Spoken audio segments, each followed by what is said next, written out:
നമസ്കാരം, ഏവർക്കും study Nifty മലയാളത്തിന്റെ ഡെയിലി മാർക്കറ്റ് ന്യൂസിലേക്ക് സ്വാഗതം. ഇന്ന് ജനുവരി 29 ബുധനാഴ്ചയാണ്. ഇന്ന് ഇന്ത്യൻ വിപണി ഒരു പോസിറ്റീവ് സ്റ്റാർട്ട് തന്നെയാണ് നൽകാൻ സാധ്യതയുള്ളത്. അത്തരത്തിലാണെങ്കിൽ 23,000 ക്രോസ് ചെയ്ത് ഹോൾഡ് ചെയ്യാൻ സാധിക്കുമോ എന്നത് തന്നെയാണ് ഏറ്റവും പ്രധാനപ്പെട്ട കാര്യം. നിഫ്റ്റിയുടെയും ബാങ്ക് നിഫ്റ്റിയുടെയും ഒരു ചെറിയ അനാലിസിസ് നമ്മൾ ഈ വീഡിയോയുടെ അവസാനം ചെയ്തിട്ടുണ്ട്. അതെല്ലാവരും കാണാൻ ശ്രമിക്കുക. ഇന്ന് പുലർച്ചെ ക്ലോസ് ചെയ്ത US മാർക്കറ്റുകളിലേക്കാണ് ആദ്യം.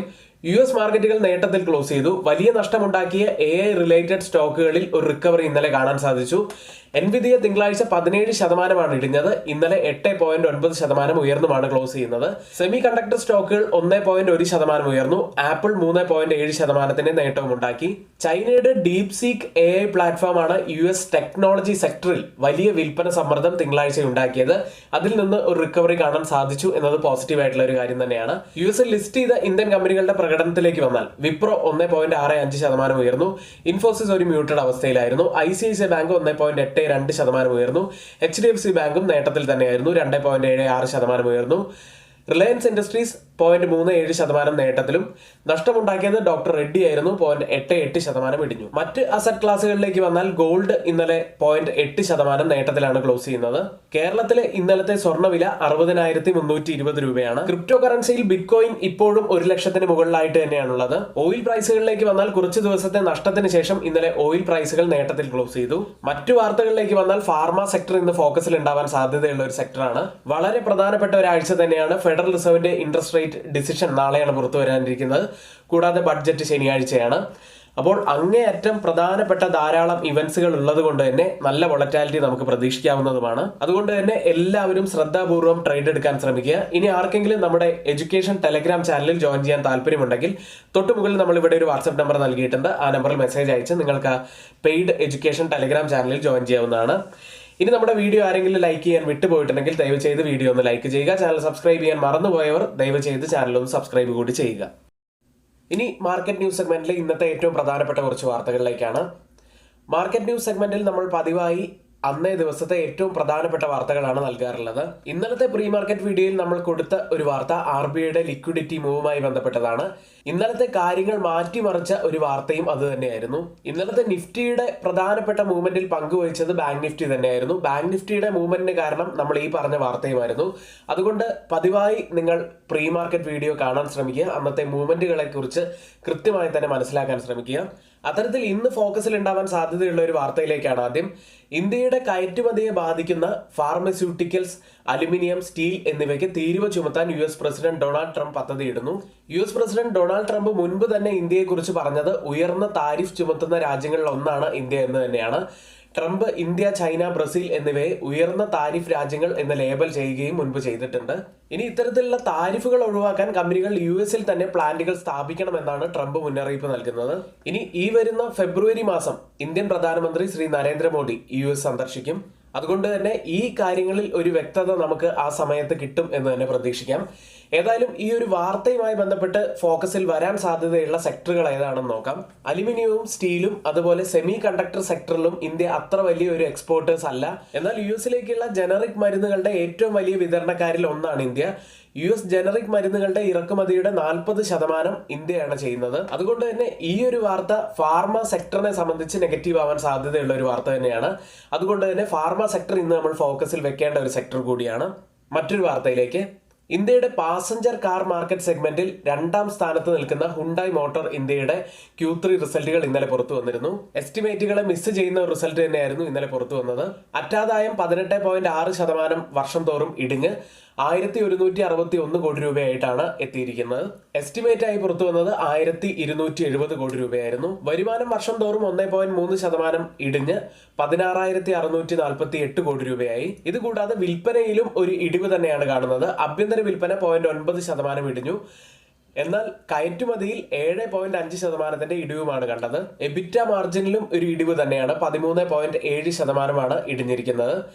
ഇനി ഒരു പോസിറ്റീവായിട്ടുള്ള കാര്യം കാണാൻ കഴിയുന്നത് CNG ആൻഡ് ഗ്രാമീണ വളർച്ചയിൽ 12% നിന്ന് 15% വർദ്ധിച്ചിരിക്കുന്നു. ഏതായാലും എസ്റ്റിമേറ്റിനെ മിസ് ചെയ്യുന്ന റിസൾട്ട് തന്നെയായിരുന്നു പുറത്തു വന്നത്.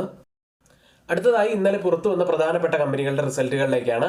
ആദ്യം ബജാജ് ഓട്ടോ. നെറ്റ് പ്രോഫിറ്റിൽ 3.3% വർധനവാണ് ഇയർ ഓൺ ഇയറിൽ രേഖപ്പെടുത്തിയത്.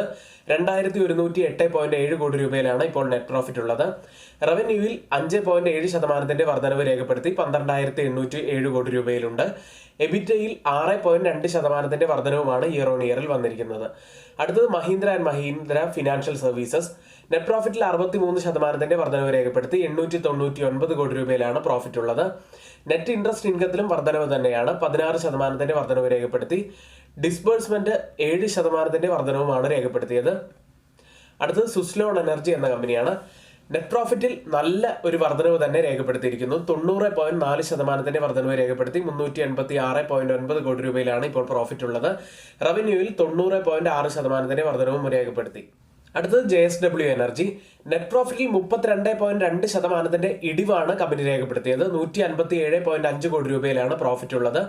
റവന്യൂവിൽ 5.6% ഇടിവും രേഖപ്പെടുത്തി. അടുത്തത് GMR എയർപോർട്ടാണ്.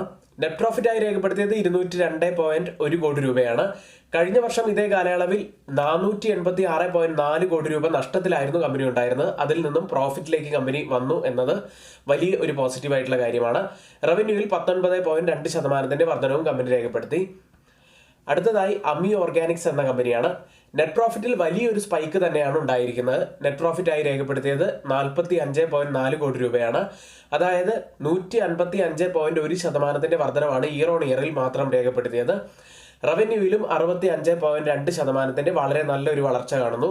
എബിറ്റയായി രേഖപ്പെടുത്തിയത് 159% അതിന്റെ വളർച്ച കാണുന്നത്. 68.7 കോടി രൂപയാണ് ഇപ്പോൾ എബിറ്റ മാർജിനായി വന്നിരിക്കുന്നത്. ഹോം ഫസ്റ്റ് ഫിനാൻസ് ആണ് മറ്റൊരു കമ്പനി.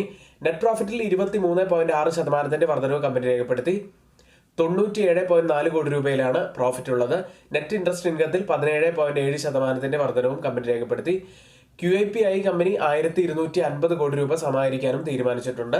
അടുത്തത് BHEL ആണ്. നെറ്റ് പ്രോഫിറ്റിൽ 123.3% വർധനവ് കമ്പനി രേഖപ്പെടുത്തി. 134.7 കോടി രൂപയിലാണ് പ്രോഫിറ്റ് ഉള്ളത്. റവന്യൂവിൽ 32.2% വർധനവും രേഖപ്പെടുത്തി. ഇന്ന് BHEL ഫോക്കസിൽ ഉണ്ടായിരിക്കുന്ന ഒരു കമ്പനി തന്നെ ആയിരിക്കും. അടുത്തതായി ഇന്ന് റിസൾട്ട് വരുന്ന പ്രധാനപ്പെട്ട കമ്പനികൾ നോക്കാം. ആദ്യം Maruti Suzuki India, Tata motors, Bajaj finance, Adani power, Ambuja cements, ACME solar holdings, ASK automotive, blue dart express, blue star, brigade enterprises, computer age management services, car trade tech, chalet hotels, Deepak fertilisers, Indian bank, JK paper, Jindal stainless, KPIT technologies, Olectra green tech, Hitachi energy India, QS corp, Raymond, Samhi hotels, SRF, team lease services, Voltas, allied blenders and distilleries തുടങ്ങിയവയാണ്. മറ്റ് എല്ലാ കമ്പനികളുടെയും പേര് നമ്മൾ ഇവിടെ സ്ക്രീനിൽ കൊടുക്കുന്നുണ്ട്. ഇന്ന് F&O സെഗ്മെന്റിൽ ബാനായ സ്റ്റോക്കുകൾ ഒന്നും തന്നെ ഇല്ല. ഇനി പ്രധാനപ്പെട്ട മറ്റൊരു കാര്യം കൂടി പറയാനുള്ളത് നമ്മുടെ ഓപ്ഷന്റെ ബേസിക് കോഴ്സിനെ കുറിച്ചാണ്. ഒത്തിരിയേറെ ആളുകൾ ഓപ്ഷൻസിൽ ഒരുപാട് പണം കളയുന്നവരുണ്ട്. ഒന്നുകിൽ നിങ്ങൾക്ക് വലിയ ധാരണ ഇല്ലെങ്കിൽ നിങ്ങൾ ഓപ്ഷൻസ് മറന്നു കളയുക, നിങ്ങൾ ഇക്വിറ്റിയിൽ മാത്രം ട്രേഡ് എടുക്കുക. അല്ലാത്ത പക്ഷം നിങ്ങൾക്ക് കൂടുതലായി പഠിക്കണമെന്നുണ്ടെങ്കിൽ അതിനെക്കുറിച്ച് കൂടുതലായിട്ട് റിസർച്ച് ചെയ്ത് പഠിക്കുക. ഒരു പക്ഷേ കൂടുതലായി ഈ ഓപ്ഷൻ ബേസിക്സിനെ കുറിച്ച് അറിയണമെന്നൊക്കെ ഉണ്ടെങ്കിൽ നിങ്ങൾക്ക് ഈ കോഴ്സിൽ ജോയിൻ ചെയ്യാവുന്നതാണ്. വെറും 4 ക്ലാസ്സുകൾ കൊണ്ട് നിങ്ങൾക്ക് നല്ലൊരു ഐഡിയ ഓപ്ഷന്റെ ബേസിക്സ് മുതലുള്ള കാര്യങ്ങളെ കുറിച്ച് ലഭിക്കുന്നതാണ്. ഒരു ബാച്ചിൽ 25 സീറ്റുകൾ മാത്രമാണ് ഉണ്ടായിരിക്കുക. അതുകൊണ്ട് പരമാവധി പെട്ടെന്ന് തന്നെ എല്ലാവരും നിങ്ങളുടെ സീറ്റ് ബുക്ക് ചെയ്യാൻ ശ്രമിക്കുക. 2000 രൂപയാണ് ഇതിന്റെ ഫീസ് വരുന്നത്. അടുത്തതായി FIDA ആക്ടിവിറ്റിയിലേക്കാണ്. 4920 കോടി രൂപയ്ക്കാണ് FIS ഇന്നലെ സെല്ല് ചെയ്ത്. DIS ആവട്ടെ 6814 കോടി രൂപയ്ക്ക് ബൈ ചെയ്തു. അതുകൊണ്ട് തന്നെയാണ് ഇന്നലെ മാർക്കറ്റിൽ നല്ല ഒരു റിക്കവറി കാണാനും സാധിച്ചത്. ഏഷ്യൻ മാർക്കറ്റുകളിലേക്ക് ഇന്നലത്തെ US മാർക്കറ്റുകളുടെ റാലിക്ക് ശേഷം ഇന്ന് ഓപ്പൺ ചെയ്തിരിക്കുന്ന ഏഷ്യൻ മാർക്കറ്റുകളും പോസിറ്റീവിൽ തന്നെയാണ്. ജപ്പാൻ മാർക്കറ്റ് നിക്കി 0.41% നേട്ടത്തിലാണ് ഇപ്പോൾ ട്രേഡ് ചെയ്യുന്നത്. ഗിഫ്റ്റ് നിഫ്റ്റി ഇപ്പോൾ ട്രേഡ് ചെയ്യുന്നത് 23,033 എന്ന നിലയിലാണ്.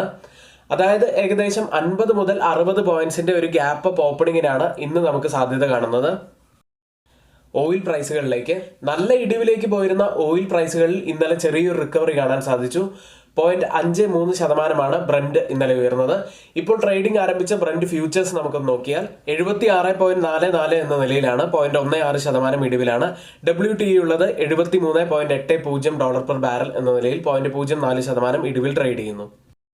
ഇന്ന് നിഫ്റ്റിയിലും ബാങ്ക് നിഫ്റ്റിയിലും ശ്രദ്ധിക്കേണ്ട ഏതാനും പ്രധാനപ്പെട്ട കാര്യങ്ങളിലേക്കാണ് ആദ്യം പോകുന്നത്. നിഫ്റ്റി ഇന്നലെ ക്ലോസ് ചെയ്യുന്നത് 22,957 എന്ന നിലയിലാണ്. 128 പോയിന്റ്സ് ഉയർന്നാണ് ക്ലോസ് ചെയ്യുന്നത്. നല്ലൊരു റിക്കവറി ആയിരുന്നു ഇന്നലെ രാവിലെ മുതൽ കാണാൻ സാധിച്ചത്. എന്നാൽ 3 മണിയോട് കൂടി ഒരു സെൽ ഓഫ് വന്നിട്ടാണ് നിഫ്റ്റി 128 പോയിന്റ്സ് ഉയർന്ന് ക്ലോസ് ചെയ്യുന്നത്. ഡൗൺ സൈഡിൽ തിങ്കളാഴ്ചത്തെ ലോ ആയിട്ടുള്ള 22,788 പ്രധാനപ്പെട്ടതാണ്. നിഫ്റ്റി ഇന്നലെ ക്രൂഷ്യൽ ആയിട്ടുള്ള 23,000 മുകളിലായിട്ട് ക്ലോസ് ചെയ്യും എന്ന് തന്നെയാണ് നമ്മൾ പ്രതീക്ഷിച്ചത്. എന്നാൽ 22,957 ഇന്നലെ ക്ലോസിംഗ് നടന്നിരിക്കുന്നത്. നിഫ്റ്റി ഇപ്പോൾ 23,000 താഴെയായിട്ടാണ് ക്ലോസ് ചെയ്തത് എന്നതൊരു നെഗറ്റീവ് ആയിട്ടുള്ള ഫാക്ടർ തന്നെയാണ്. ഇന്നലെ നിഫ്റ്റിയുടെ ബിയറിഷ് വോളിയവും കഴിഞ്ഞ കുറേ ദിവസത്തിന്റെ ആവറേജ് വോളിയത്തേക്കാൾ കൂടുതലായിട്ടുള്ള ഒരു ബിയറിഷ് വോളിയമാണ് ഉണ്ടായിരുന്നത്.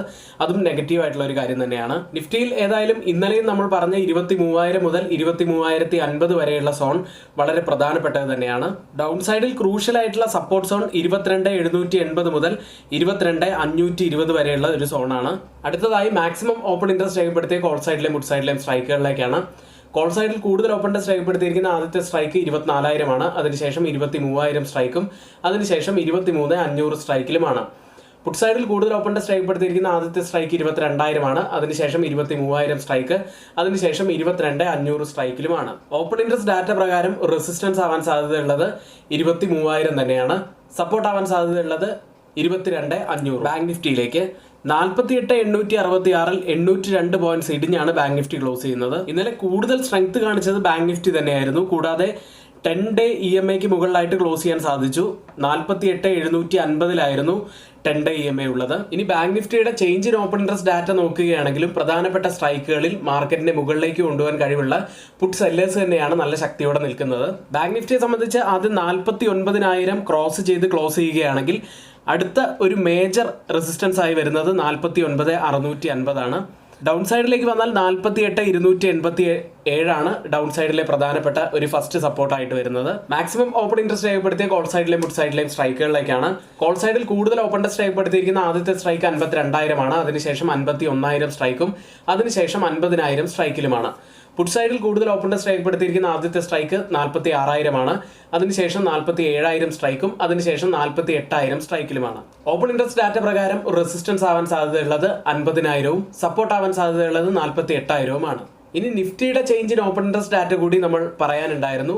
പ്രധാനപ്പെട്ട സ്ട്രൈക്കുകളായ ATM സ്ട്രൈക്ക് 22,950 22,900 സ്ട്രൈക്കും 23,000 സ്ട്രൈക്കും 3 സ്ട്രൈക്കുകളും എടുത്ത് പരിശോധിക്കുമ്പോൾ മാർക്കറ്റിനെ മുകളിലേക്ക് കൊണ്ടുപോകാൻ കഴിവുള്ള പുട്ട് സെല്ലേഴ്സ് തന്നെയാണ് നല്ല ശക്തിയോടെ നിൽക്കുന്നത് എന്നാണ് കാണുന്നത്. ഇന്ത്യ വിക്സ് വീണ്ടും ഉയർന്നാണ് ക്ലോസ് ചെയ്യുന്നത്. ഇന്നലെ 18.20 0.34% ഇന്നലെ ഉയർന്നത്. തുടർച്ചയായ 3ാമത്തെ ദിവസമാണ് ഇന്ത്യ വിക്സ് ഉയരുന്നത്. ഇന്ന് നമ്മളിവിടെ പറഞ്ഞ എല്ലാ കാര്യങ്ങളും ഏറ്റവും ഓതറൈസ്ഡ് ആയിട്ടുള്ള സൈറ്റുകളായ Money Control, Mint, Reuters, CNBC, Financial Express തുടങ്ങിയ മാധ്യമങ്ങളിൽ നിന്നാണ് നമ്മൾ എടുത്തിരിക്കുന്നത്. മറ്റുള്ളവയെല്ലാം നമ്മുടെ വ്യൂസ് മാത്രമാണ്, ഒരിക്കലും ഇത് റെക്കമെൻഡേഷൻ അല്ല.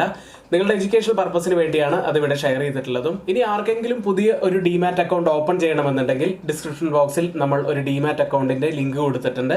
അതുവഴി നിങ്ങൾക്ക് പുതിയ ഒരു അക്കൗണ്ട് ഓപ്പൺ ചെയ്യാവുന്നതാണ്. എങ്കിൽ ഇന്നത്തെ ഈ വീഡിയോ ഇവിടെ പൂർത്തിയാവുന്നു. ഏവർക്കും നന്ദി.